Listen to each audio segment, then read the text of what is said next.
اے رحمت عظیم کے مہمان السلام، قرآن کے نزول کے سامان السلام، رمضان السلام، اے رمضان السلام۔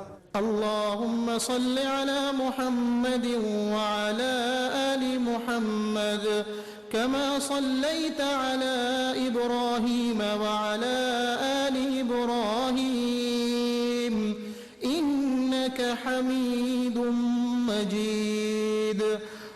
اللهم بارك على محمد وعلى آل محمد كما باركت على إبراهيم وعلى آل إبراهيم إنك حميد مجيد۔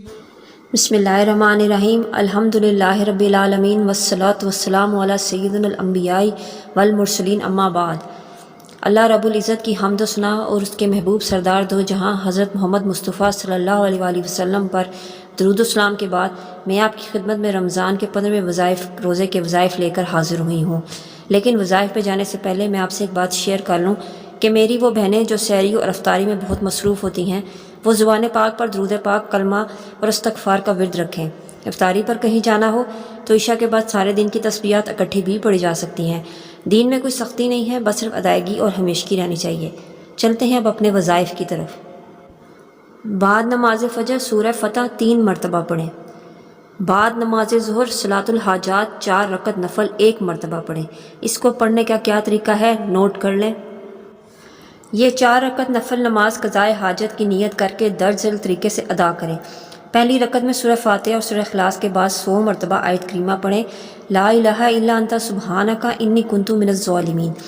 دوسری رکعت میں سورہ فاتحہ اور سورہ اخلاص کے بعد 100 مرتبہ یہ آیت پڑھیں، ربی انی مسنی الضر وانت ارحم الراحمین۔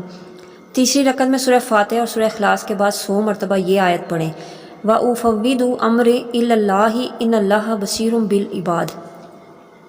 چوتھی رکعت میں سورہ فاتحہ اور سورہ اخلاص کے بعد 100 مرتبہ یہ آیت پڑھیں، حسبنا اللہ و نعم الوکیل نعم المولا و نعم النصیر۔ فائدہ: نماز قضائے حاجت کے بعد حضور دل کے ساتھ 100 مرتبہ درود پاک پڑھیں اور اس کے بعد جو بھی حاجت ہو وہ اللہ رب العزت سے مانگیں، انشاءاللہ پوری ہوگی۔ بعد نماز عصر درود شریف 55 مرتبہ پڑھیں، اللہم صلی علی سیدنا محمد النبی الامی وعلی آلہ واصحابہ وبارک وسلم۔ بعد نماز مغرب دعائے کرب و نجات 17 مرتبہ پڑھیں، لا الہ الا انت سبحانک انی کنت من الظالمین۔